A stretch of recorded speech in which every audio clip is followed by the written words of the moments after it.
So fathers come in many different sizes, many different shapes. They come with many different occupations and a lot of things that they do. Doesn't mean that the women don't also do some of the same things. But today we're going to talk about a man that was a father. Now this father or this person is mentioned in the Bible only a couple times. Most of the time he's remembered as the husband of someone, and really not given a lot of talk about who he is. He really is overshadowed by his wife and everything that is there. I'm talking about a man named Joseph. You see, a lot of times when we look at Joseph, we look at him as the husband of Mary and the adopted father of Jesus. But sometimes we need to understand that God doesn't do things by just a whim or a wish. He always has a plan. And sometimes when we look at this, we don't understand the plan. You see, not only did God choose Mary to be the mother of the child, he also chose David or Joseph to be the father of Jesus, to raise him from being a baby to being a man. And so many times we need to understand that Joseph was chosen and given the obligation to raise Jesus from a child into manhood. And not only to that, we need to understand something. Mary and Joseph were chosen together. Not two separate people, but a togetherness in carrying out this task.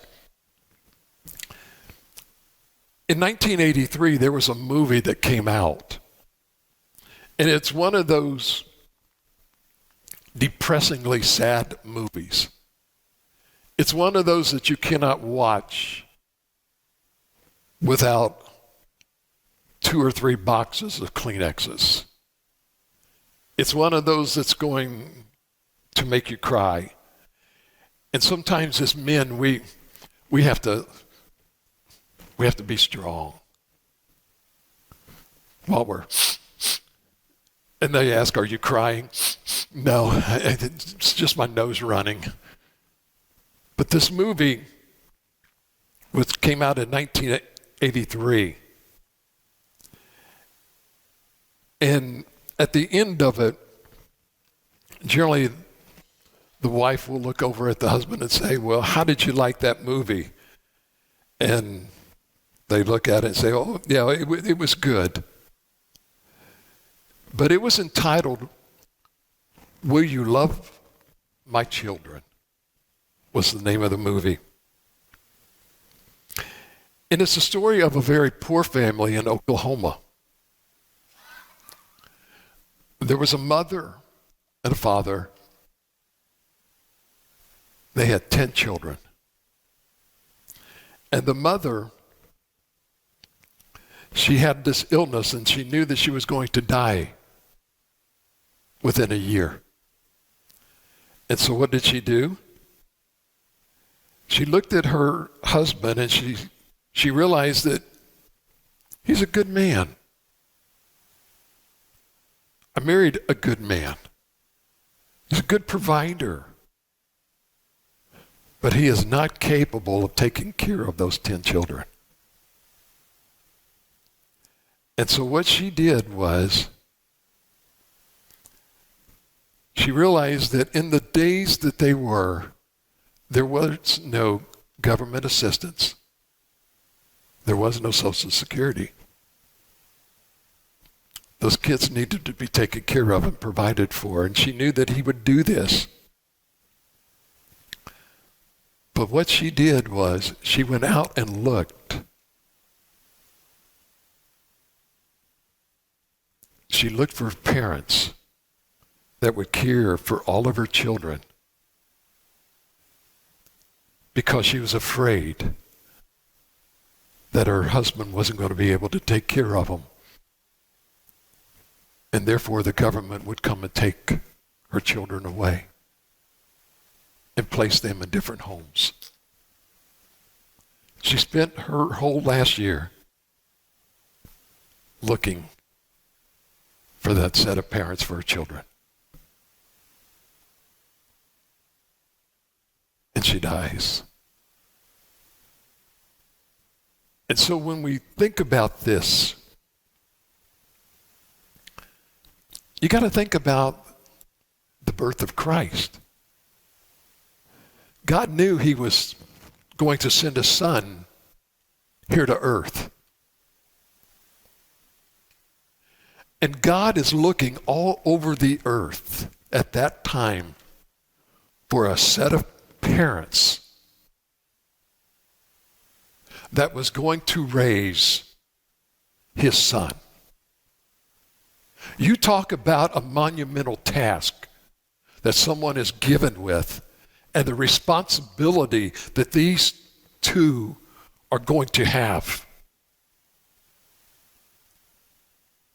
Here is the Son of God in the flesh, and you're responsible for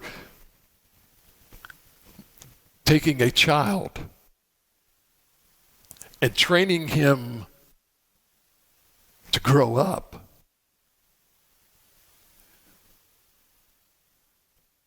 So that in the end he will not depart. And it's a great responsibility. And so what ends up happening, God went looking for these parents to raise his children. And he found a young girl. She wasn't 20. She wasn't 21. She was a teenager. Now we look at it today, and when a teenager girl gets pregnant, we think, wow, that young girl is not capable of raising that child.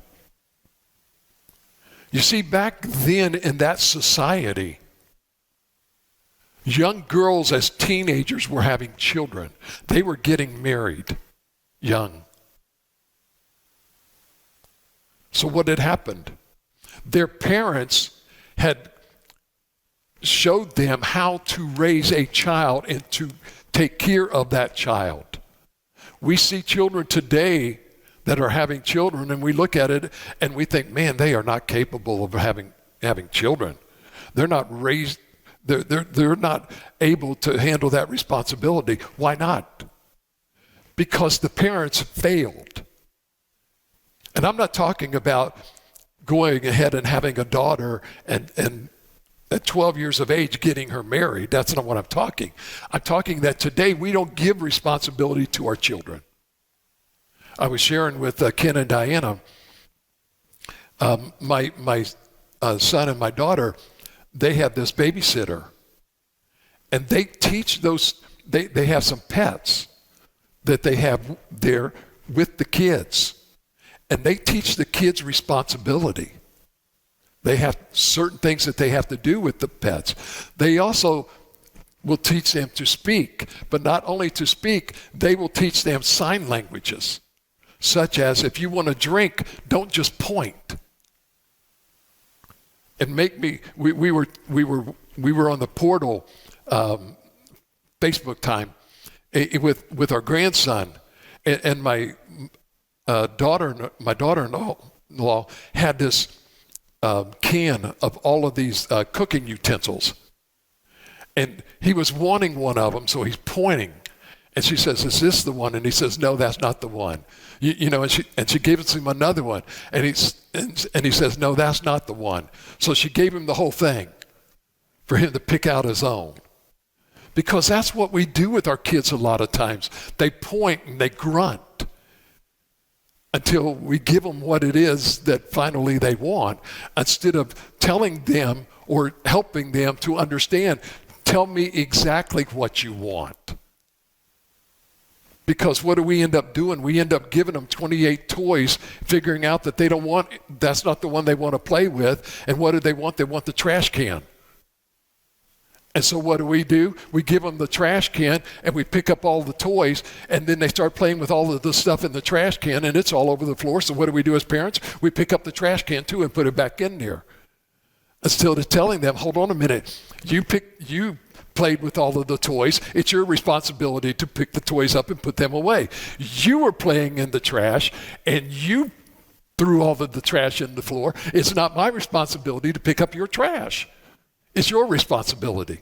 But that's beside the point. So God is a teenager. Here she is. But there was something about this teenager. She was engaged to be married. Okay? In the time of the Israelites, in the biblical times, once you got engaged, it was the only thing that you were missing in the marriage was sexual relations and the marriage ceremony and the marriage dinner. Because in biblical time, when you were betrothed, it was like being married. If you wanted out of the marriage, you had to get a divorce. And so here, this was a young lady that he found. And remember what it said? That Mary found favor with God, which meant that she was a God-fearing young lady, the way she was brought up. But it wasn't that God was just looking for a mother. He was also looking for a father for his son. And so what did he do? He did not just call Mary. He called Mary and Joseph. And sometimes we forget this in the story, because we're always putting the emphasis on Mary, and we need to understand the emphasis isn't just on Mary. The emphasis is on both of them. And Joseph is giving a huge, huge responsibility, because in the biblical time, it was not the responsibility of the mother for the children. She was supposed to take care of the children, yes. But if something went wrong with the kids, it was the father who took the blame. And it was his responsibility. So what do we need to understand in all of this? And this is something that we as a society have messed up. And that is the father. Fathers are not only there for the physical act of creating the child, but we need to also understand that the father is there for raising a child spiritually. In the end, it's he who is going to bear the responsibility. Why didn't you do your job? And so he's doing this. So what do we have? We first of all have a miracle. We're having a baby born without a man being involved, or a baby being conceived without a man. But yet, even though the man was not there in the conception of the child, the man was there in the raising of the child. He didn't just say, okay, Joseph, you weren't in this thing, so you can just sit on the sidelines. He says, Joseph, even though you are not the father of the child, you're still in here. In Psalms 27 and verse number 10,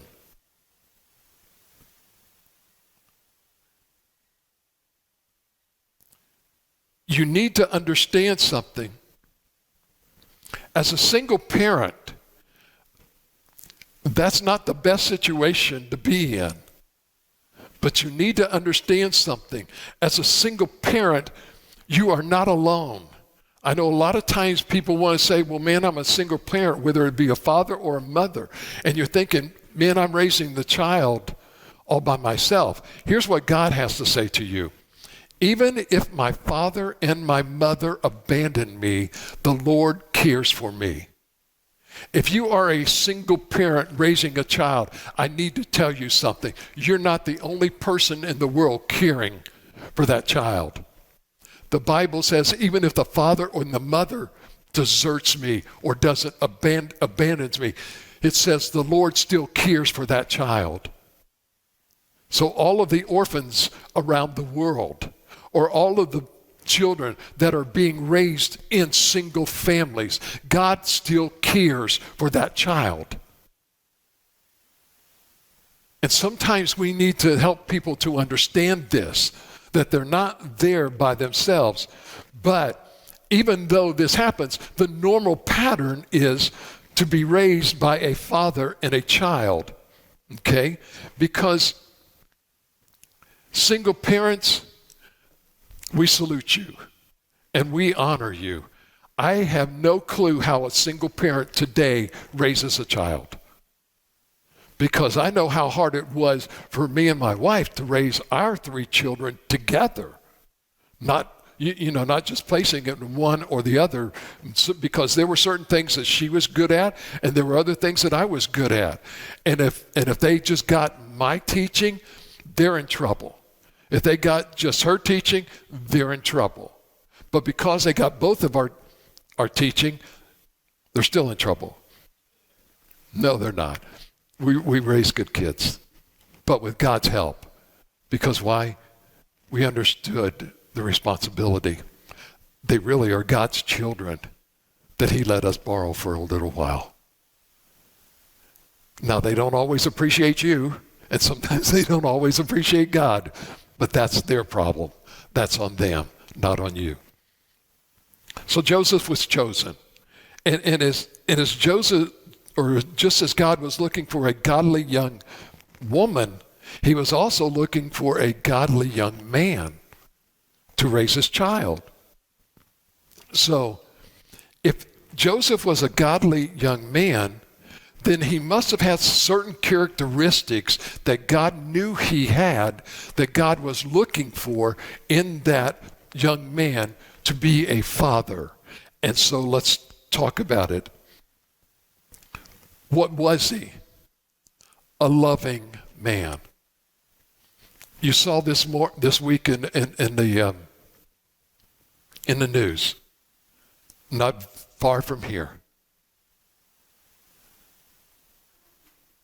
A young man in his 30s and a mother. And the man takes out a gun and he killed his 3 sons. I believe 9, 7, and 4. Was it 7, 4, and 3? Okay. 7, 4, and 3. He also shot the wife in the hand, I understand. And I still don't understand the young girl that was running down the street hollering, "Call the police," because it doesn't say anything about that. But you think about it for a minute. How in the world could a parent kill their children? You may hate your wife, you may hate your husband, but what has the children got to do with that? How much could you hate a child? And they say, well, I love them because I'm going to be gone.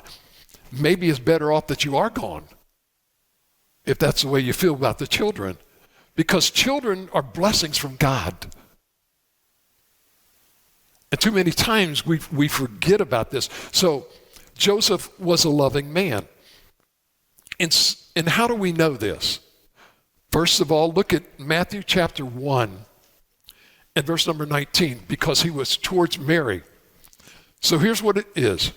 So her husband Joseph, being a righteous man and not wanting to disgrace her publicly, decided to divorce her secretly. So here it is. Mary comes to Joseph and says, "Joseph, I'm with child." Now, she's already had a divine revelation as to who that child is. At this moment in time, Joseph hasn't had the revelation yet. He's got his wife that he is engaged to.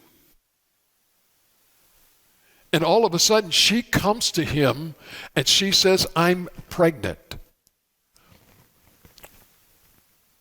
Even back then, they realized that it took two people to have a child. And so he knows that, hold on a minute, in order for you to be pregnant, you had to have slept with a man. You are engaged to me.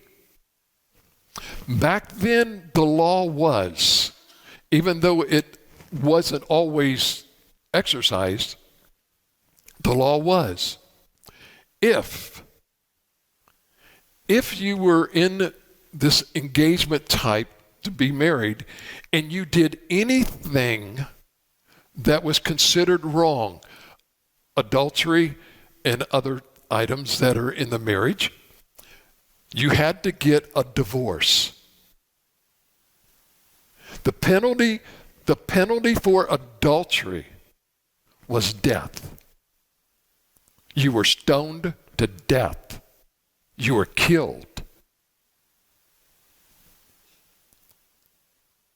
And Joseph knew this. Even though they didn't exercise this, Joseph knew that by law, he was obligated to divorce her.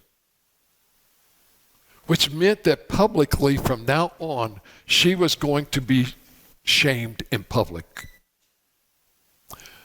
And Joseph loved her so much that even though she was with child and it was not his child, he was not going to put her through that publicly. So what was he going to do? He was going to put her away privately, it says, or divorce her quietly. You think about it for a moment.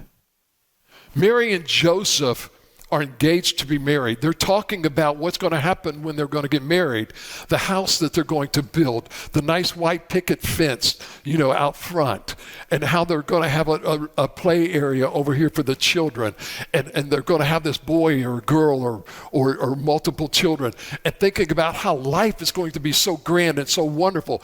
And then all of a sudden, in a split second, all of those dreams are gone now.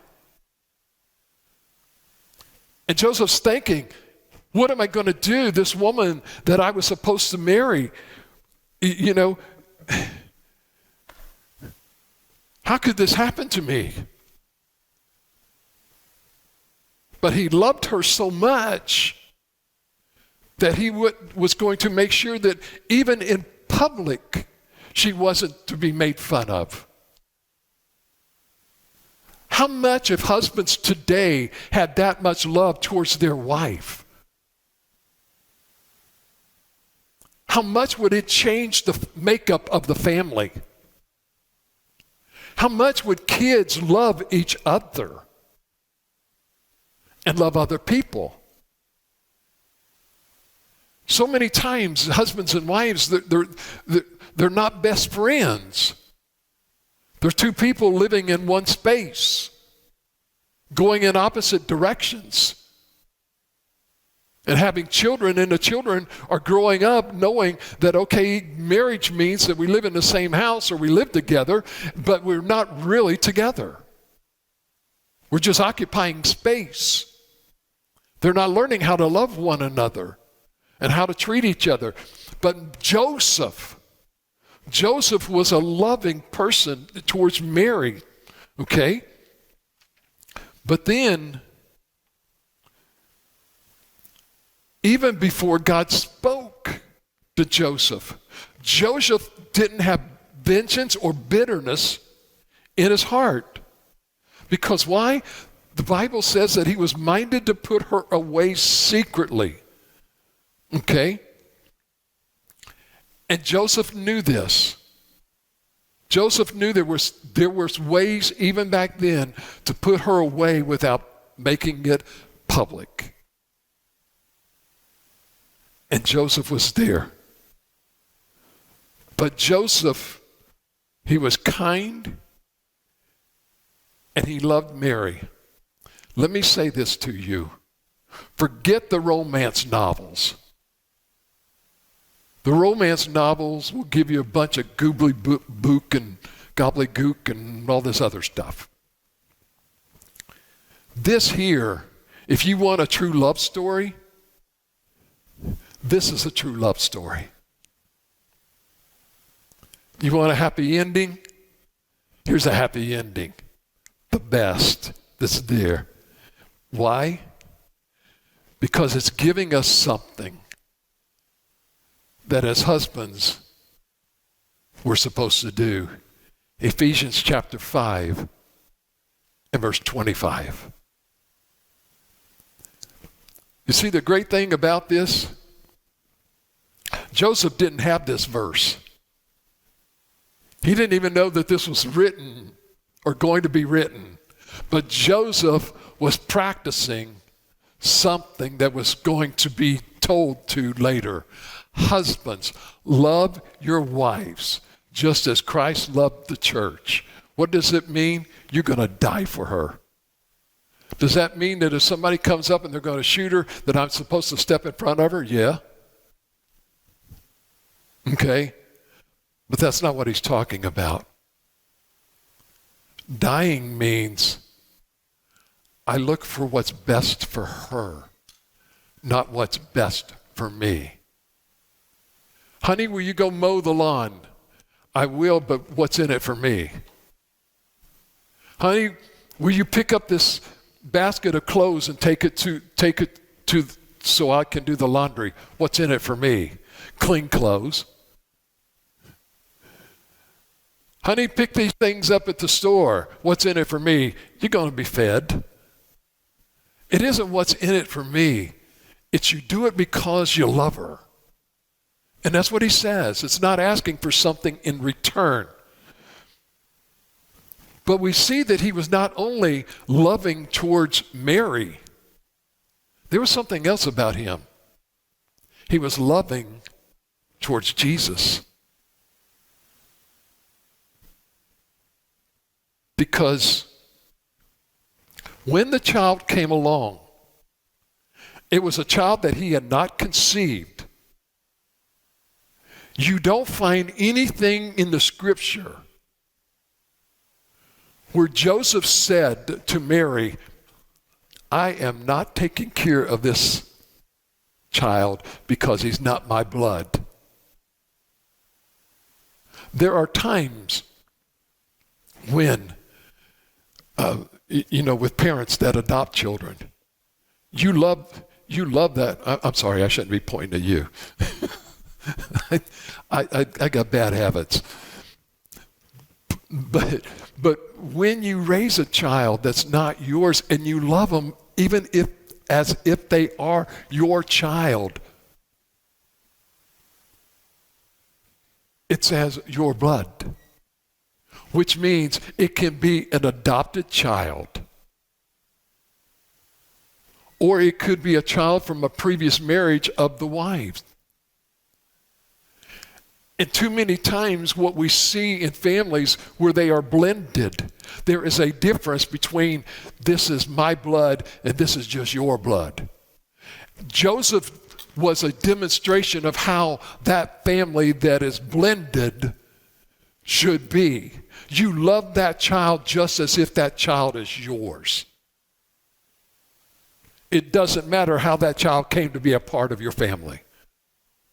You're showing that child that you're loving them unconditionally, and it's not based upon a certain thing that they got to meet. Okay? And so he didn't have that attitude. I don't find it, the Bible doesn't tell us much about Joseph. We see him about 3 times in the Bible. But yet we don't find anywhere that Joseph resented Jesus. He didn't resent him being born. Okay? When we look at him, we see some things about him. Joseph adopted Jesus just as he was his own child. Number two, he protected him. Remember when they got word that Herod was looking to kill all male children under the age of 2? What did he do? He got out of town, left to protect him. He nurtured him. He took care of him. And evidently, sometimes we don't realize this, but how did Jesus learn how to be a carpenter?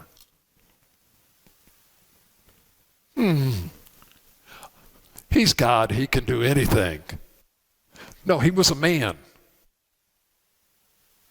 learning a trade. He was working with his hands, making these things. He wasn't just sitting there and just thinking it up in his mind and making it happen. He wasn't doing miracle work, turning a piece of wood into something that he could sell. He was working with his hands on how to do that. And we forget about that human part of Jesus that had to be taught by Joseph.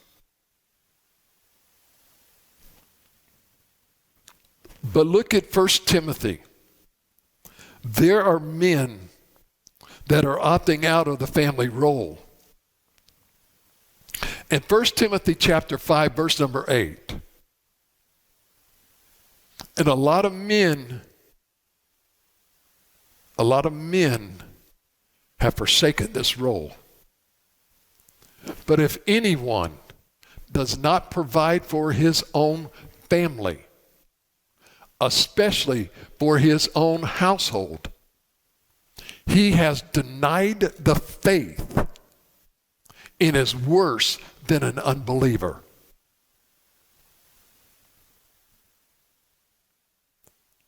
What he's saying is this. You might be a father that is not a Christian. And you're working, but your family's going hungry because you're not providing for them. Or you're not going out to find what you can do. Okay? Now, understand there are sometimes circumstances. And I'm not talking about the circumstances of not being able to work. But I'm talking about men who are able-bodied men, able to work. They have a wife and they have children, or they have 28 women and 32 children that they have, and they're not providing for those children or those mothers of their children. And Jamaica, you go to Jamaica, the women work, bring the children to work, while the men sit on the street smoking dope and getting high. And they're saying that's the way we do it.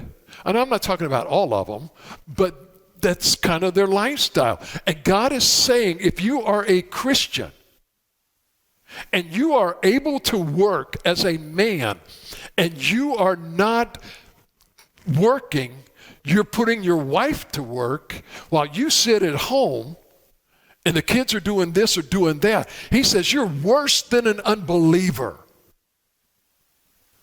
Which says, men, you have a responsibility. And I'm preaching to the choir. I understand that. But you as Christians have the obligation, and we have the responsibility to tell people, if you're a husband and you're able to work, you should not sit at home and expect your wife to provide for the children. You should get your butt up and get out and go to work. Is that in the Bible? I think it is. But this is where society, and even in the church, we're not taking responsibility. But what did Joseph do? He got up and worked for that child, provided for that child, taught that child what he was supposed to do, even though that was not his child. It's not his flesh, but he said, but he is still my child. It is still my responsibility because he is living under my roof. It is not Mary's responsibility, it is my responsibility. Mary has her responsibility with Jesus. I have a greater responsibility. And he took it. What about towards Jesus? Okay? And we talked about this. So what did we also understand? Not only is he a loving, he was also a devout man. And sometimes we don't realize this, but he obeyed God. You see, Joseph didn't follow his own directions. He was doing exactly what God was asking him to do. He was looking to him for guidance, okay? Why? It started like this. The angel came to Joseph in a dream and said, Joseph, we know this isn't your child. We know that Mary is pregnant, but you need to understand something. That child that she is carrying was conceived by the Holy Spirit, by God. And so here's what I want you to do, Joseph. I want you to marry her. I don't see anywhere in there that Joseph questioned that. What I see is they got married. What I see is that they're taking care. So what did he do? When all of a sudden they're there, they're raising Jesus back in Nazareth, and all of a sudden word comes, hey, you need to get out of town and you need to go to Egypt. Joseph didn't say, we ain't leaving. That's not my son. That's their problem. You let them get out of town, or you let them do whatever. What did Joseph do? He got up, left his trade, left his home, left everything, and went to Egypt. And he stayed there until God said it was safe enough to come home now. And when he did, God says, okay, go back to Israel. He didn't say, hold on a minute. Listen, I gave up my business back here, and you sent me down here. I've started a business. We got a new way of life. We got a new home. We've got new friends. Everything. We're down here. Now you're asking me to pick up everything that I've got and go back there. He didn't say any of that. He just said, okay, yes, Lord, I'm going. So what did he do? He picked up what he could, loaded up Jesus, and who knows? You know, I don't know if they had any other children while they were down in Egypt. The Bible doesn't tell us any of this stuff, okay, as to when this other children came along. But he got up and he left. He did exactly what he was. He was a man of obedience. So, another thing, he was a man of faith. It takes faith to pack your bags and go somewhere else and not knowing what you're going to do. We always want to know the certainty of what's going to happen in all of these things, okay? There's an illustration that I picked up to kind of help with this. And it's a story of a farmer who had toiled over a bumper crop of grain. They badly needed this grain. And it was badly needed that he was going to pay off many of his creditors and secure their family for another year. But just a few days before it was due to be harvested, there was a freak wind and a hailstorm that ravaged the property. The harvest was lost. The man stood with this little boy looking over the fields of the destroyed grain. And the boy expected to hear his father cursing in despair, but instead his dad began to sing Rock of Ages, cleft for me, let me hide myself in thee. So years later, that boy grew into manhood, and then here's what he said. That was the greatest sermon that I ever heard. He said his father had shown him faith where rubber meets the road. We can talk about faith all we want to until we get into trouble. And this is where Joseph did. Look at Luke chapter 2, verse 41. Men, you're responsible for raising your children, but not just raising them. It is not the mother's responsibility to get the children into church. It is the father's responsibility. Every year, his parents traveled to Jerusalem for the Passover festival. I could guarantee you every year where Mary and Joseph and Jesus were going to be. At the Passover festival, they were going to be there. They traveled to Jerusalem to do this. They traveled from their home, which meant that they probably went to the synagogue in their town. Okay?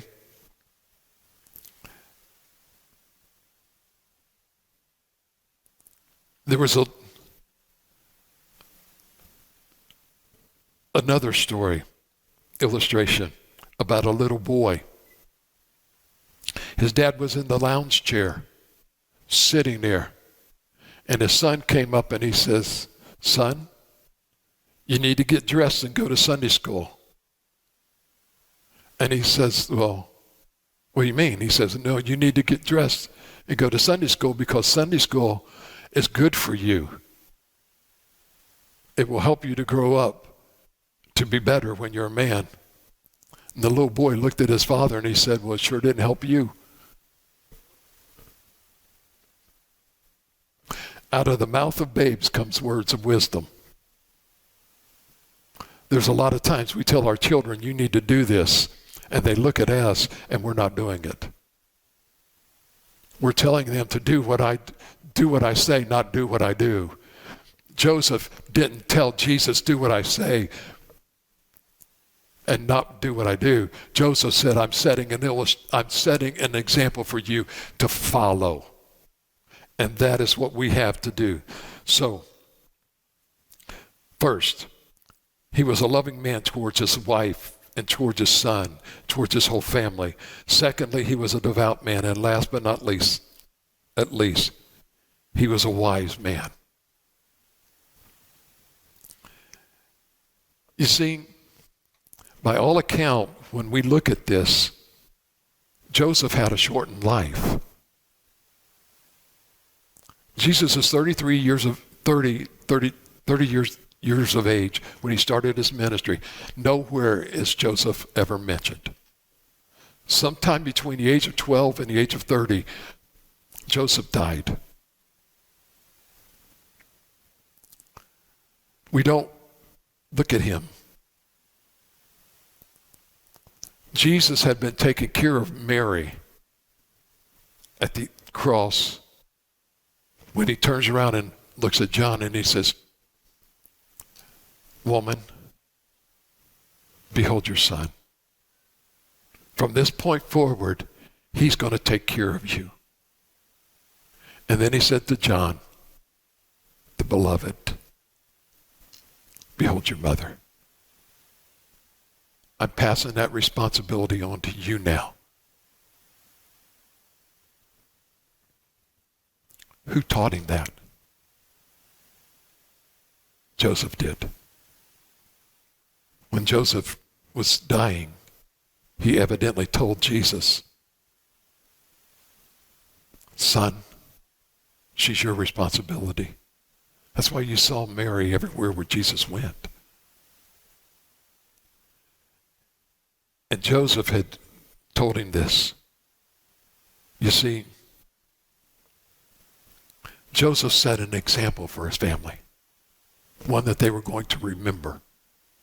And I believe not just that, because you also see that they had other children.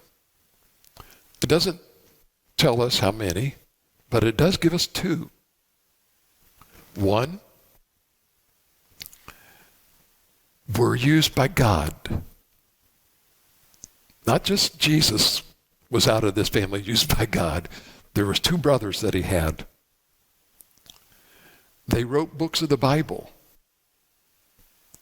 One is the book of James, and one is the book of Jude. And you'll find out that the first leader of the church in Jerusalem was James, the brother of Christ. So not only you need to understand something. Not only did Joseph lay the foundation for Jesus, he evidently also laid a foundation for his other children. So many times when we think, well, he did that because of Jesus, he did that because he understood the responsibility that he was given as a father. And it didn't matter which children. He did it for Jesus, and he did it for James and Jude. He taught them. And he raised his way, and he raised his children up so that they would leave a legacy. You think about it. The children of Joseph we are still talking about today, and the legacy that they have left. My question to you fathers today is, when you try to raise your children, the Bible says to raise them up in the nurture and the admonition of the Lord. That's our job, to raise them up so that they leave a legacy. Now, if they don't, is it because of bad parenting? Not always. You could be the best parent in the world and the children could just go astray because they're children. So, what do we do? Here's what we need to do, fathers. And I wish that there were times that I had this sermon when I was young.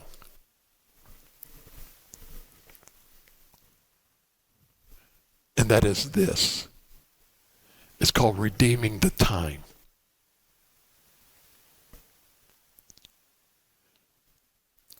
Every moment that you're with your child is a moment to make a memory with that child. Every moment should be a teaching moment.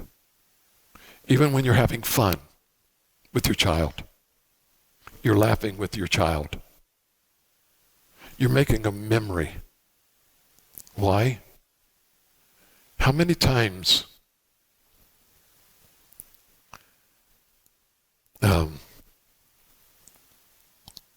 I don't know, like I was talking to to Dave, and I know the other Dave, but and Harold.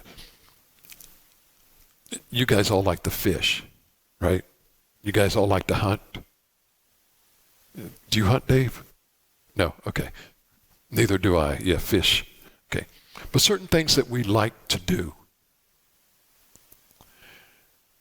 And sometimes, what do we do?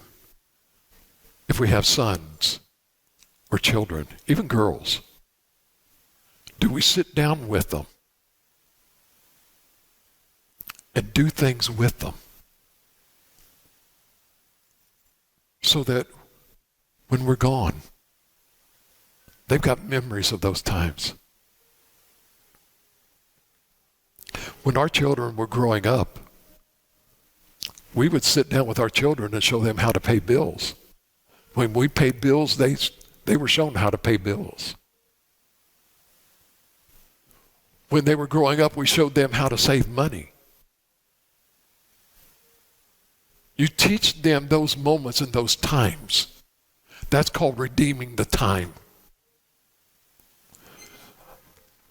So many moments that you wish you had done something when you get older, and the children get older, and you wish you had done it, but you didn't. You can't go back and retrieve it. It's gone.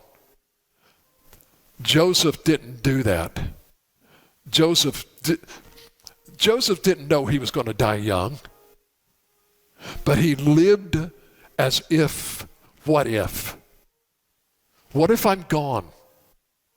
How are those children going to make it? If I'm gone, will Jesus understand that he has a responsibility now to take care of his mother, my wife? But not only them, he's got the responsibility to be the head of the house and to take care of his brothers and sisters too, because he's the eldest. We don't talk about this a lot on Father's Day. But may I say this to you, Joseph was just as important in the Christmas story as Mary was.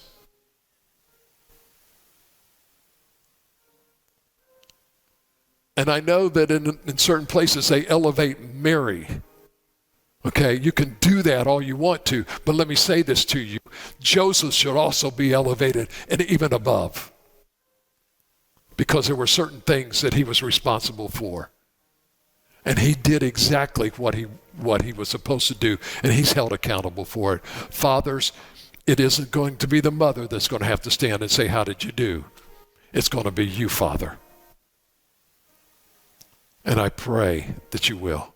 So this